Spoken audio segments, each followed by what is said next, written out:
기도를 구하는 기도를 우리 함께 드리겠습니다. 하나님 아버지, 이 시간 하나님의 음성 듣기를 원합니다. 성경을 기록하시고 보존하시는 성령님께서 그 말씀을 우리에게 깨닫게 하여 주옵시며 또한 우리의 마음판에 새겨 주시옵소서. 이 시간 은혜의 강물이 흐르고 또 흐르게 하여 주옵시며 우리 모든 심령들이 좋은 밭이 되게 하여 주옵시며 주신 말씀 힘써 간직하고 순종하여 열매 맺게 하여 주옵소서. 부정한 자를 온전히 말씀의 통로로 사용하여 주옵시며 우리 교회가 말씀에 순종하는 열매들이 가득하게 하시고 그 풍성한 열매 나누는 교회가 되게 하여 주옵소서. 예수님 이름으로 기도하옵나이다. 아멘. 우리가 하나님을 알고 또 하나님을 섬기는 이 신앙생활을 할 수 있는 것, 이건 오직 하나님의 선물이요 또 오직 믿음으로만 가능한 것입니다. 근데 우리가 한 가지 기억할 것이 있습니다. 우리가 하나님을 믿고 섬기지만 우리가 이 땅에 살아가는 삶이 마치 치유의 법권적인 특별 대우를 받으며 사는 것은 아니라는 사실을 우리 기억해야 합니다. 하나님의 자녀가 이 땅에 살아가는 것 결코 쉬운 것 아닙니다. 호락호락하지 않습니다. 그것은 정말 힘들고 어려운 것인데 그것을 좁은 길이라고 말씀을 합니다. 그리스도인들이 이 땅에 살아가면서 당하는 시험, 이것은 하나님을 모르는 사람들이 당하는 것과 차이가 없습니다. 왜냐하면 우리가 이 땅에 살아가고 있는데 이 땅은 결코 무균실이 아닙니다. 천국이 아닙니다. 이 땅은 정말 사건과 사고와 질병과 불행이 가득 찬 세상에 우리가 살아가고 있습니다. 하나님을 믿는다고 주님께서 결코 특별 대우하고 있지 않습니다. 그래서 세상 사람들은 이 세상이 전부이지만 믿는 사람들은 양심도 지켜야죠. 믿음을 지켜야죠. 하나님도 바로 섬겨야죠. 그리고 다른 사람에게 덕을 끼쳐야 되죠. 결코 쉬운 것이 아닌 것입니다. 우리가 당하는 여러 가지 시험들, 개인적으로 혹은 가정적으로, 교회적으로, 또 인간관계로, 또 직장에서 우리가 살아가는 것이 결코 호락하지 않는데 하나님의 뜻대로 살아가기 위해서 우리는 더 정신을 바짝 차리고 믿음대로 살기 위해서 우리는 더 몸부림치고 더 힘과 정성을 다하여 살아가면서 우리의 믿음이 참된 것을 우리가 나타나며 살아가야 합니다. 이게 바로 야고보서의 주된 내용입니다. 앞으로 이 야고보서를 한 10번 정도 우리가 살펴보게 될 텐데요. 이 야고보서는 흩어져 있는 12지파에게 보낸 편지입니다. 디아스포라들이죠. 하나님께서 야고보를 통하여 오늘 우리에게 주신 말씀은 이 세상에 살아가는 그리스도인들이 어떻게 하면 참된 믿음을 소유하면서 이 세상에서 살아갈 수 있을까? 그것을 우리에게 가르쳐주는 말씀입니다. 오늘은 제목이 여러분에게 시험이 닥치거든. 여러분에게 시험이 닥치거든. 오늘 이 말씀을 통하여 이 시험의 특징을 우리가 한번 살펴보고요. 또 두 번째로는 시험을 이길 수 있는 방법, 대처하는 법, 그리고 그 시험의 구체적인 한 가지의 예를 들어서 같이 살펴보려고 합니다. 여러분에게 시험이 닥치거든 그 시험에 당황하거나 시험에 걸려 넘어지지 마시고 믿음으로 그 시험을 이기실 뿐만 아니라 또한 시험 당한 자들을 도울 수 있는 성숙한 믿음의 소유자 되시기를 주님의 이름으로 축복합니다. 우리가 먼저 살펴볼 것은 이 시험의 특징이 뭐냐 하는 겁니다. 우리가 시험이 우리에게 닥칠 때에 자연스럽게 드는 생각들이 있습니다. 왜 하필 나에게? 왜 하필 이런 시험이? 왜 하필 이런 때에 나에게 시험이 오느냐 하는 겁니다. 그래서 시험이 우리에게 닥칠 때에 일에 막 차질이 생기는 거죠. 내 계획이 막 틀어지는 것이죠. 그러니까 불편한 겁니다. 짜증나죠? 화가 나는 것입니다. 또 그런 시험 제대로 대처하지 못하는 나 자신에 대하여 실망스러운 거죠. 조금 있으면은 낙심이 되는 겁니다. 그러면서 그 책임의 소재를 자기로부터 다른 사람에게 전해주면서 그 사람 때문에 혹은 이런 환경 때문에 이러면서 그 책임을 다른 사람에게 막 전가시키면서 불평과 원망을 하게 됩니다. 시험이 닥쳤을 때 자연스럽게 들은 생각과 반응들이죠. 근데 우리가 시험을 잘 몰라요. 시험을 제대로 알면 우리가 제대로 대처를 할 수가 있습니다. 우리가 시험에 대해 알아야 될 4가지 사실이 있는데요. 첫 번째로는 시험이란 누구든지 예외 없이 시험이 닥친다는 겁니다. 내 형제들아, 2절에 말씀한 거 보니까 이것은 안 믿는 사람뿐만 아니라 하나님을 알고 신앙생활 잘 하는 사람도 예외 없이 시험을 만난다 하는 것이죠. 시험은 선택사항이 아닙니다. 싫다고 나 시험 안 받을래 그럴 수 없는 거예요. 예외 없이 누구든지 믿음이 끊었건 다 시험을 만나게 됩니다. 두 번째, 이 시험은 예측할 수가 없어요. 그래서 시험을 당하거든 이런 게 시험이란 당하는 겁니다. 내가 이 시험 내가 골라가지고 그리고 언제 내가 예약해가지고 그 다음에 시험이 나에게 준비됐으니까 이제 오십시오. 이렇게 할 수 없다는 거예요. 시험은 예측이 불가능한 상황, 그런 형편에 그때에 우리에게 닥치는 것이 시험입니다. 세 번째로는 이 시험은 가지각색이에요. 너희가 여러 가지 시험을 당하거든 여러 가지라고 말합니다. 시험은 결코 똑같지 않습니다. 다양한 모습으로 다양한 때에 다양한 환경 속에서 닥칩니다. 그래서 시험은 그 시험에 닥친 사람만 그것이 얼마나 힘들다는 것 제대로 알 수가 있어요. 얼마나 그것이 괴롭고 힘들다는 것 당한 사람 외에는 잘 몰라요.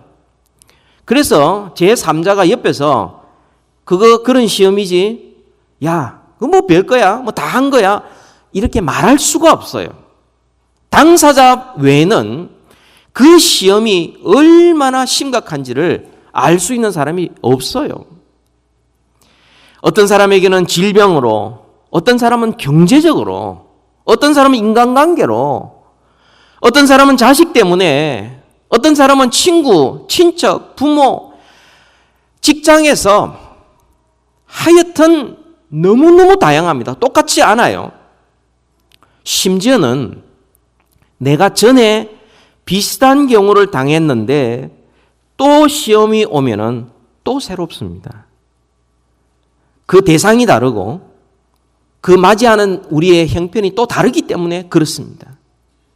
시험은 가지각색 여러 종류의 시험이 있습니다. 네 번째 마지막으로는요. 이 시험은 반드시 결과가 있습니다. 시험이란 말 자체가 그런 뜻이죠. 시험이 우리에게 주어지면 그 시험은 반드시 우리로 하여금 반응하게 되어 있습니다. 우리에게 힘들고 어렵고 평소에 늘 루틴한 것들을 뒤흔들어 버리기 때문에 어떻든 우리가 반응하게 되어 있습니다. 결과를 만들어냅니다. 중요한 것은 그 시험의 결과가 부정적인 결과를 낳을 수도 있고, 그래서 우리를 파멸시키는 유혹이 될 수도 있고, 혹은 우리를 일으키는, 우리를 깨어나게 만드는, 오히려 정신을 번쩍 들게 만드는 긍정적인 역할을 할 수도 있는 것이죠. 시험은 그런 겁니다. 누구든지 예외 없이 예배 생활 잘해도 안 해도, 기도 많이 해도 적게 해도, 믿음이 있어도 없어도, 돈이 있어도 돈이 없어도, 육체가 건강해도 몸이 나빠도 예외 없이 닥치는 것이 시험이고, 예측할 수 없는 시간에 예측할 수 없는 모습으로 우리에게 닥치는 것이 시험입니다. 그리고 그 시험은 우리에게 반응을 요구합니다. 그래서 어떤 결과를 만들어내는 것이 시험입니다. 그러니까 그 시험을 딱 만났을 때 우리가 내 계획이 틀어졌다고 짜증나고 원망하고 불평하고 남 책임 전가시킨다고 해서 그 문제를 조금이라도 더 해결할 수 있는 길은 아니라는 거죠. 그렇다면 우리가 살펴볼 것은 두 번째입니다. 그러면 시험을 이기는 올바른 태도가 뭐냐?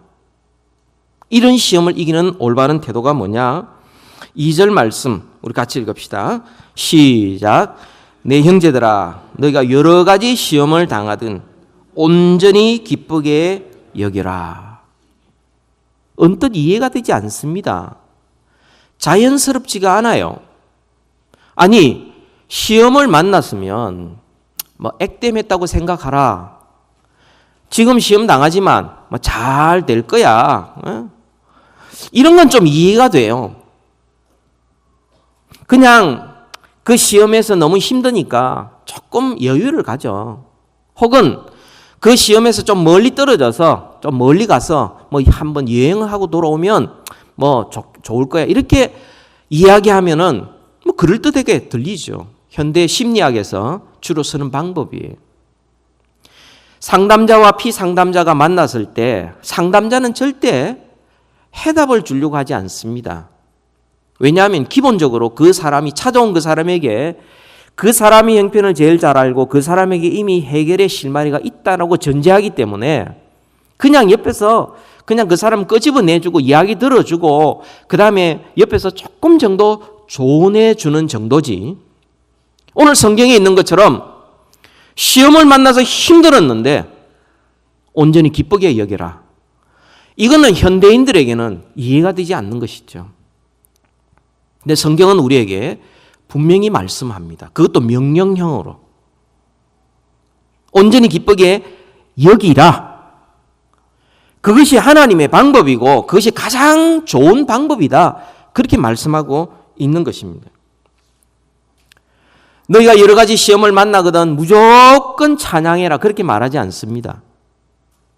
너희가 시험을 만나거든 그냥 그 고통을 그냥 미소로 다 흘려보내라. 이렇게도 말하지 않습니다.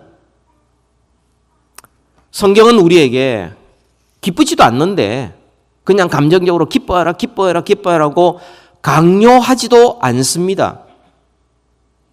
그렇다면 온전히 기쁘게 여겨라는 말씀이 무슨 말씀입니까?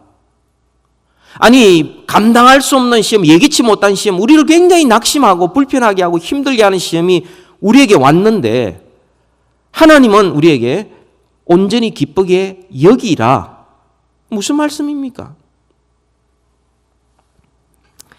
이 말씀은 감정적으로 대처하지 말고 정신을 바짝 차리고 그 문제를 직시하면서 그리고 의지를 발휘해서 지혜롭게 대처하라. 우왕좌왕하거나 흘려보내거나 없었던 것처럼 아닌 척 괜찮은 척 하지 말고 정확하게 그 문제를 바라보면서 그것을 의지적으로 모든 지성을 다 동원해서 지혜롭게 대처하라. 그 말이죠. 중요한 말은 여기다 하는 말입니다. 여기다. 여기다는 말은 원래 어카운팅에서 하는 말이에요. 어카운팅에서 대차대조표를 만들었을 때 수입과 지출이 있습니다. 그래서 수입과 지출을 쭉 계산해서 마지막에 밸런스가 밸런스가 얼마인지. 그래서 이득이 있구나. 괜찮다 하는 것, 그 어카운팅이 하는 말이 여기다는 말이에요. 우리가 이곳에 살려면 자동차가 있어야 됩니다. 자동차가 없으면은 이렇게 공중 트랜스포테이션을 이용해야 되는데, 이런 걸 다 계산해 보니까 시간 절약할 수 있고 에너지 절약할 수 있다. 그래서 차를 사지 않습니까? 그 차를 샀을 때 우리가 반드시 지출해야 될 것이 차값 지출해야 되고, 또 하나 차량 유지비를 지출을 해야 합니다. 그건 당연히 들어가는 거예요. 그렇게 계산해서 이것저것 다 계산했을 때 그래도 차를 사는 게 좋다 해서 차를 사고 나면은 그것은 제대로 지혜롭게 대처를 한 것이죠. 아무리 생각해봐도 누가 옆에서 아무리 이야기해도 제대로 대처를 한 겁니다. 차를 살 때도 무슨 차를 살 것인가, 나 형편에 맞게, 그래서 내 수익과 지출을 잘 계산해서 잘 샀을 때 누가 뭐라고 그래도 내가 그 선택은 잘한 것입니다. 여기다는 말이 바로 그런 거예요.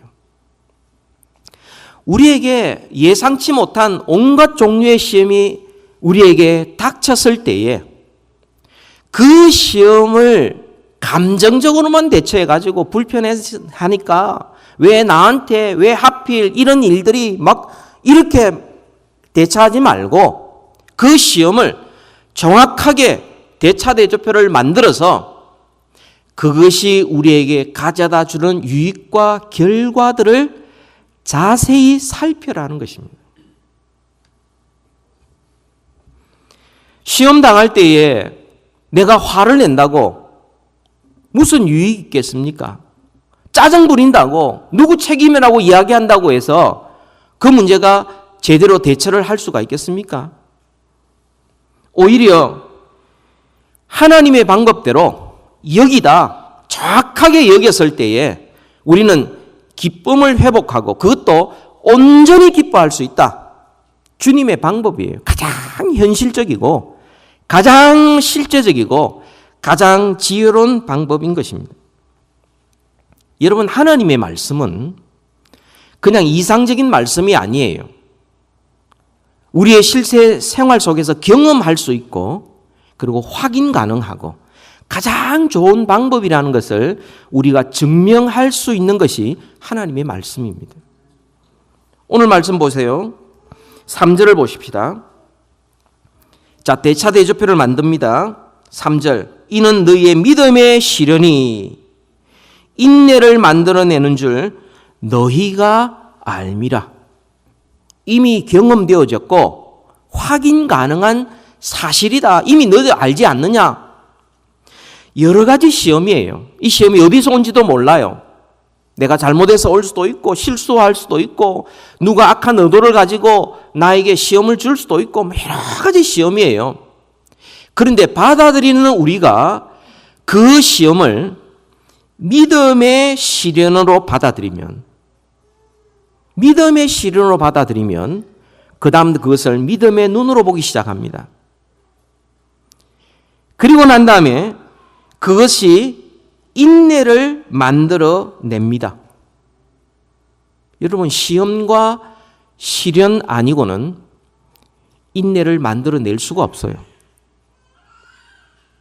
여러분, 재미삼아 누가 인내합니까? 여러분, 재미삼아 인내합니까? 아닙니다.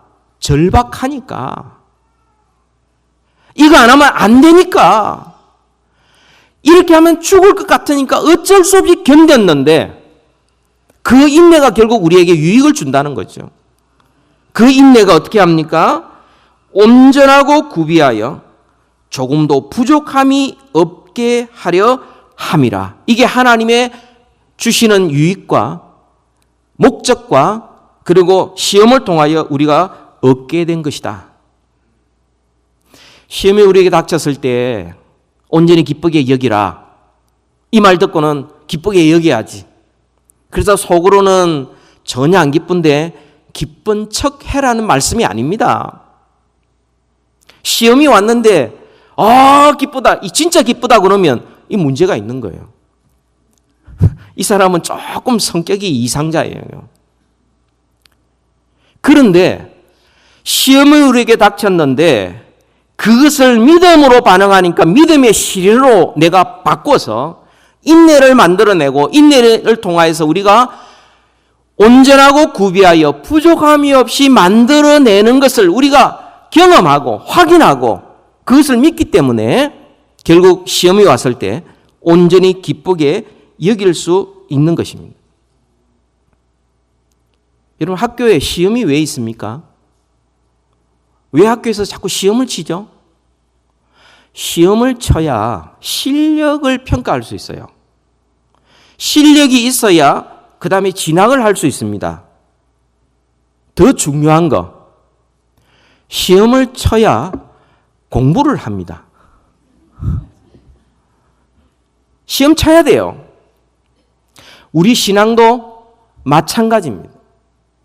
하나님께서 우리에게 여러 가지 시험을 허락하시는 것은 우리로 하여금 우리의 믿음의 수준이 어느 정도인지, 또한 우리의 부족함이 뭔지, 또한 우리로 하여금 그것을 믿음으로 이기도록 만들기 위해서 하나님께서 시험을 허락해 주시는 거죠. 시험이 없으면 좋겠다. 여러분, 시험 없는 인생이 없어요.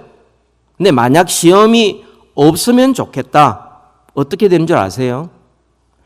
햇빛이 쨍쨍 내리쬐고 비바람이 전혀 불지 않으면 어떻게 되죠? 사막으로 바뀌어버립니다.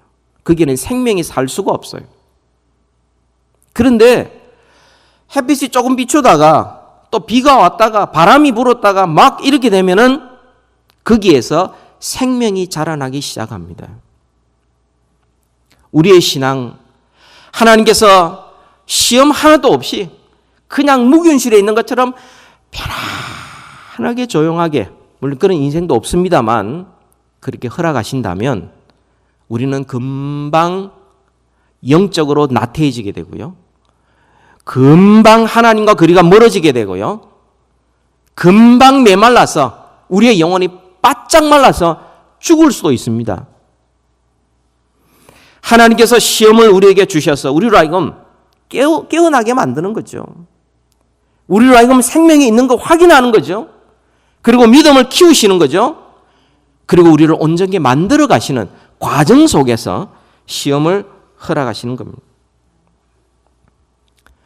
시험이 재미가 있고 즐거워서 온전히 기뻐하는 게 아니고 그 시험을 허락하신 하나님의 뜻이 선하고 그 시험을 통하여 주실 하나님의 유익과 결과들이 좋기 때문에 우리가 온전히 기쁘게 여길 수 있는 것입니다. 근데 여러분, 우리가 막상 시험을 만나면 사실 굉장히 당황스럽습니다. 힘들어요. 우왕좌왕합니다. 내게 정말 믿음이 있는지 막 이렇게 막 의심이 생길 정도까지 우리가 막 당황을 하게 돼요. 주님께서 우리에게 뭐라고 말씀합니까? 5절부터 8절까지 해서 이렇게 감정적으로 반응을 하고 전체를 살피지 못하고 그 결과를 모르는 사람들에게 5절부터 8절까지 해서 말씀하시기를 하나님께 지혜를 구하라라고 말씀을 합니다. 여러분은 시험을 만났을 때, 시험이 여러분에게 닥쳤을 때 여러분 어떻게 기도합니까? 하나님, 빨리 지나가게 하옵소서. 그렇게 기도하잖아요. 대부분 그렇습니다. 하나님, 이 시험이 왔는데요. 요거는 요렇게, 요건 저렇게, 요렇게 해결해 주십시오라고 내 생각과 내 방법을 하나님 앞에 요구하는 경우가 대부분입니다. 그런데 주님께서는 우리에게 지혜를 구하라고 말씀을 합니다. 그리고 우리가 시험을 당했을 때 기도하면 주님께서 우리에게 모든 문제를 그냥 해결해 주시는 게 아니고 우리에게 지혜를 주신다고 말씀하세요. 그 지혜를 가지고 그 시험을 결국은 이기게 만든다고 말씀해 줍니다. 어떤 지혜를 말합니까? 여러분, 지혜는 하나님의 뜻을 가리킵니다. 우리가 시험을 당했을 때, 우리가 지혜가 부족하여 하나님 앞에 기도했을 때 하나님께서 후히 주시고 꾸짖지 않으신 하나님께서 우리에게 지혜를 주셔서 그 문제를 해결해 주시는데, 그 첫 번째로는 우리의 연약함을 알게 하는 지혜를 주십니다. 내 능력이 얼마나 부족함을 알게 하는 지혜를 주십니다.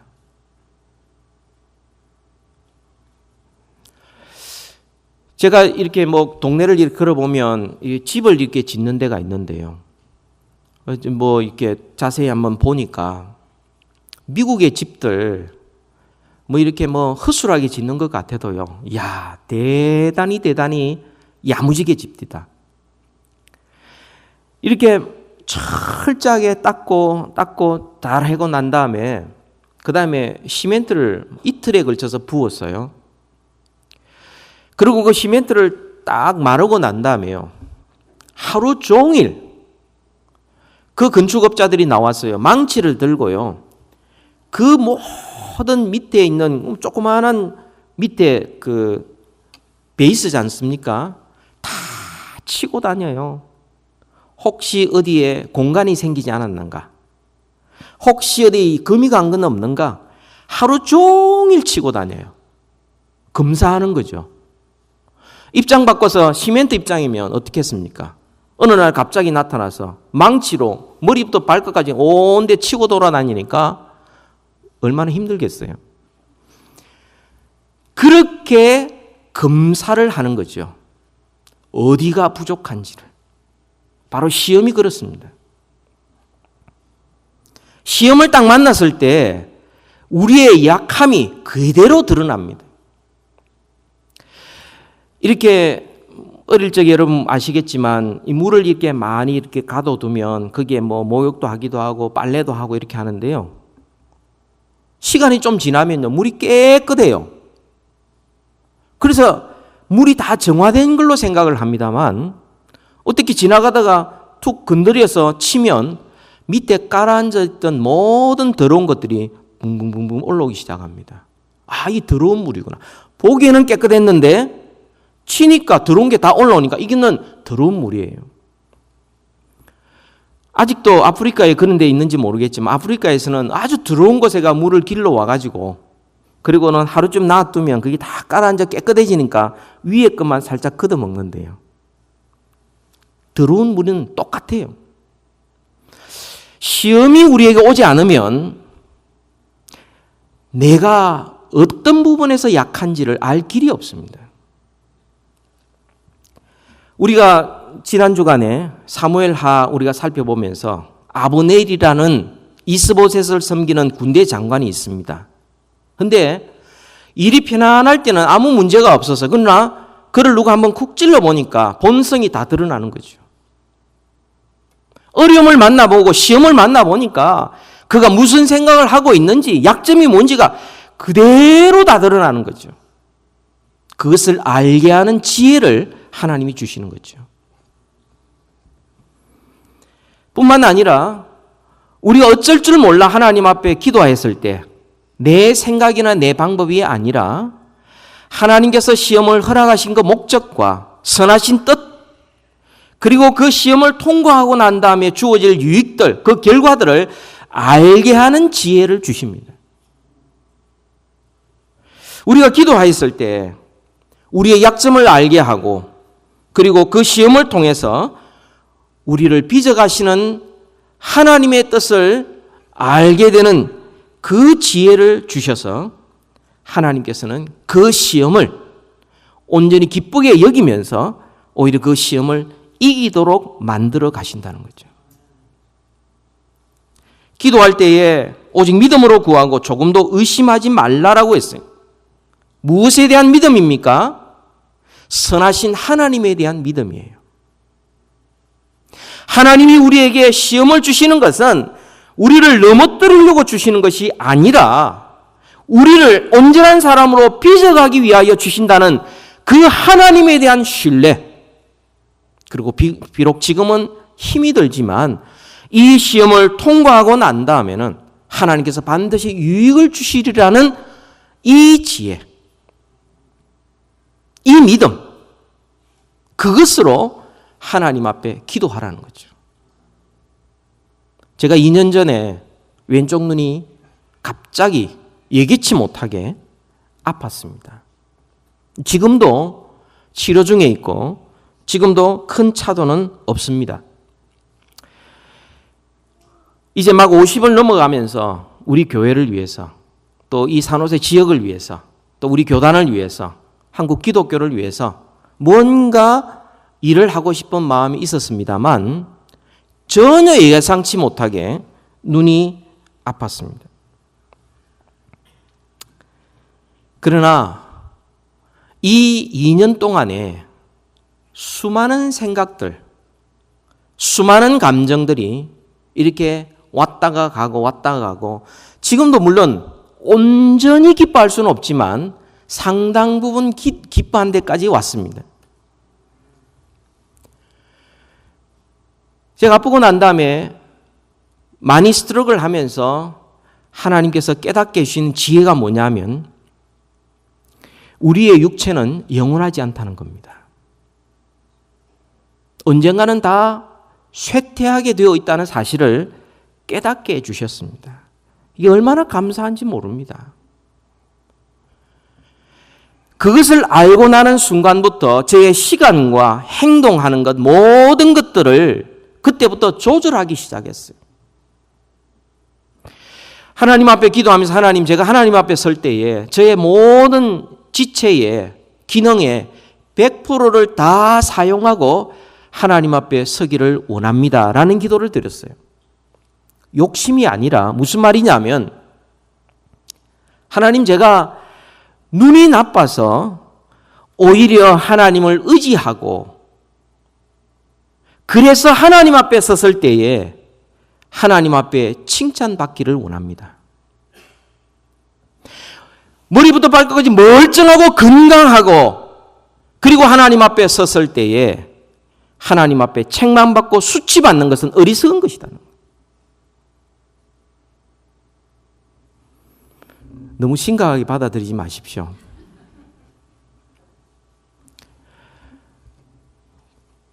내가 질병을 하나 가지고서 그 질병 때문에 조심하고 질병 때문에 더 하나님 앞에 기도하고 주님 앞에 나온다면 그것이 하나님 앞에 칭찬받을 일이지, 몸 건강하게 머리 보면 난 아픈 거 하나도 없어, 나는 모든 것이 잘 풀려, 그러다가 하나님 앞에 섰을 때 책망받는 것, 이건 너무나 어리석은 것이, 지혜로운 것이 아니죠. 전에는 책을 읽어도 이 책 유익할 것 같고 저 책 유익할 것 같고 이것 알아야 될 것 같고 모든 거 있지만 지금은 정보를 조절합니다. 다 알 필요가 없다. 가장 중요한 것, 그것 알아가면 된다. 그러니까 뭘 할 때도, 책을 구할 때도 가장 나한테 유익한, 가장 도움되는 것이 무엇일까? 전에는 시도 읽었어요. 뭐 유행가 가사 있는 시집도 샀고요. 또 무슨 어떤 소설, 단편 소설 이런 것도 사고요. 뭐 하면서 잡다하게 읽었는데 이제는 잡다한 게 없어져 버렸어요. 이제는 중요한 것만 읽기 시작합니다. 성경 읽고. 근데 또 감사한 것은요, 한쪽 눈으로 성경 읽으니까요, 성경이 더 잘 보이는 거예요. 그 행간에, 그 글자와 글자 사이의 행간에 대한 그 생각들이 더 많아지고 더 은혜가 되는 거예요. 제가 아직은 다 알지는 못하지만은 이걸 다 통과한 후에는 나에게 가장 큰 유익이 있을 것이라는 것은 제가 확신합니다. 그래서 이전보다 오히려 감사하는 것이 더 많고요. 사람들에 대한 감사, 환경에 대한 감사, 주신 것에 대한 감사가 이전보다 훨씬 더 많아졌습니다. 마지막으로 우리 한 가지 더 생각해 봅니다. 시험의 구체적인 예를 이 돈의 시험입니다. 돈의 시험. 9절부터 11절까지의 말씀이죠. 이거 돈은 정말 피할 수 없는 시험 가운데 하나입니다. 얼마나 강력한지 모릅니다. 이 돈의 시험, 어떻게 대처하느냐에 따라서 우리의 믿음이 자라날 수도 있고 우리를 파멸로 이끌 수도 있습니다. 먼저 여러분, 낮은 형제, 가난한 형제를 말하는 것입니다. 가난한 사람들이 빠지기 쉬운, 돈 때문에 빠지기 쉬운 시험이 뭡니까? 돈이 없기 때문에 자기의 가치조차도 평가절하시킵니다. 나는 돈이 없어. 이 자본주의 사회에서 돈이 없다는 것만큼 서러운 것 없죠. 또 어떤 데서는 예수 잘 믿으면 돈도 많이 번다 이런 이야기를 많이 들었기 때문에 나는 하나님의 복도 못 받았는갑다 이런 생각이 들어요. 그러고는 하는 사람 보고 부러워하고 말이죠. 그러니까 돈의 시험에 들었을 때 가난한 사람이 어떻게 반응하느냐 하면 내가 돈을 더 많이 벌어야 되겠다. 그겁니다. 그래서 좀 더 많이 벌어야 남들 앞에서 남들이 가진 것도 나 좀 가져야 되고 그 다음에 남들 앞에 좀 기도 안 죽어야 될 것 같고 더 많이 가져야 되겠다. 그래서 신앙도 잠시 나중에 형편 풀리면 또 주일날 예배 드리는 것 그것도 내가 돈 버는 기회가 있으면 얼마든지 그러니까 시험에 든 거죠. 돈의 시험이 그러하여금 연단시키지 아니하고 오히려 파멸로 이끄는 케이스입니다. 여러분, 부한자들이 빠지기 쉬운 돈의 시험이 또 뭡니까? 하나님보다 물질을 사랑하고 그 돈을 자랑하는 것이죠. 그래서 부한자들이 시험에 들면 어떻게 반응합니까? 돈을 더 가져야 되겠다는 거죠.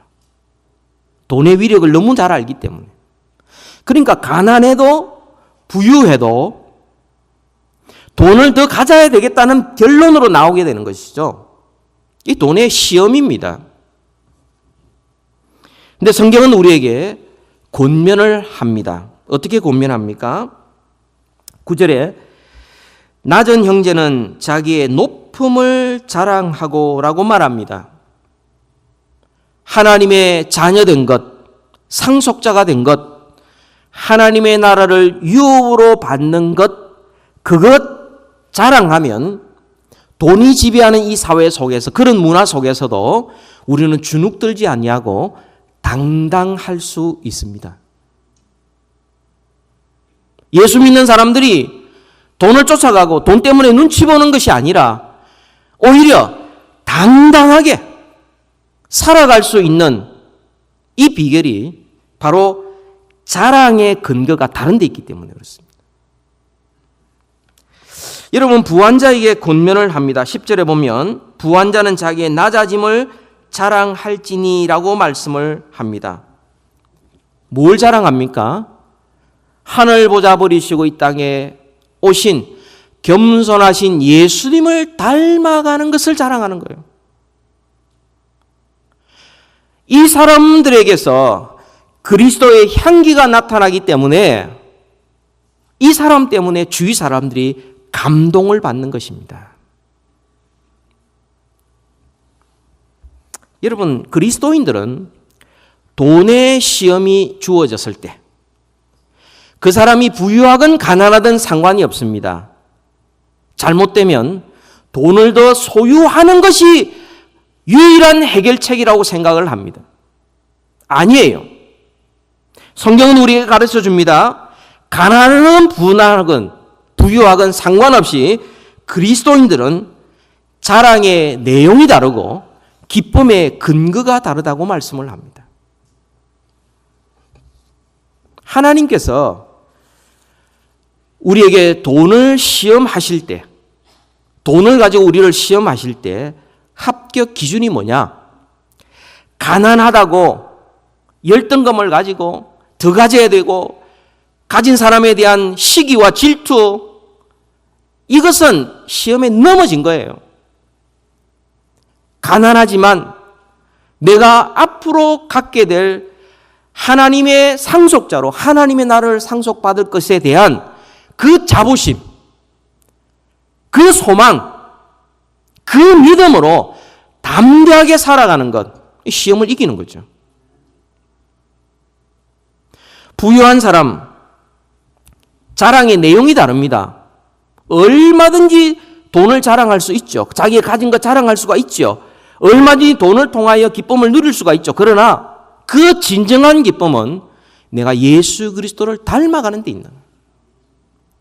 내가 주님을 따라간다는 사실이 나를 가장 크게 기뻐하는 것. 이게 시험을 이긴 부유한 자의 모습이에요. 돈의 시험이 우리에게 주어졌을 때 그 돈의 시험이 우리에게 가져다 유익이 뭐냐? 하나님의 눈으로 돈을 보는 거예요. 영원하지 않다. 하나님의 눈으로 돈이 가져다 주는 거 아름다움, 오래 가지 않는다. 영원하지 않다. 나 자신을 하나님의 눈으로 보는 거예요. 세상 사람들의 평가를 하나님의 눈으로 다시 재평가하는 거예요. 당당하지요. 겸손하지요. 그리스도를 자랑하지요. 주님 따라가는 것이 기쁨이 되지요. 시험을 이긴 것입니다. 안 믿는 사람들에게 모두가 돈 할 때 우리 예수 믿는 사람들은 자랑의 내용이 다르고 기쁨의 근거가 다르기 때문에 돈보다 더 소중한 것이 이 세상에 있고 그것이야말로 영원하다는 것을 그들에게 나타내 볼 수 있는 거죠. 이게 성숙한 믿음의 소유자입니다. 이게 참된 믿음이에요. 이게 살아있는 믿음이죠. 여러분에게 시험이 닥치거든 여러분 감정적으로 대응하지 마십시오. 화를 내거나 무관심하거나 피하거나 감정적으로 대응하지 마십시오. 여러분에게 시험이 닥치거든 그 시험을 정면으로 바라보고 대차대조표를 만드십시오. 우리에게 가져가야 될 손해가 뭐며 가져다 줄 유익이 무엇인지를 정확하게 대차대조표를 만들어 보면 하나님의 선하신 뜻을 우리가 더 알기 때문에 우리는 시험이 있을 때 온전히 기쁘게 여길 수 있습니다. 그리고 그 모든 시험을 통과하면서 우리는 인내가 우리에게 만들어지고 우리에게 자랑의 내용과 기쁨의 근거가 오직 예수님께 있을 때 우리는 살아있는 신앙, 믿음의 소유자로서 이 세상에 선한 영향을 미치게 될 것입니다. 이런 은혜가 있기를 주님의 이름으로 축복합니다. 같이 기도하십시다.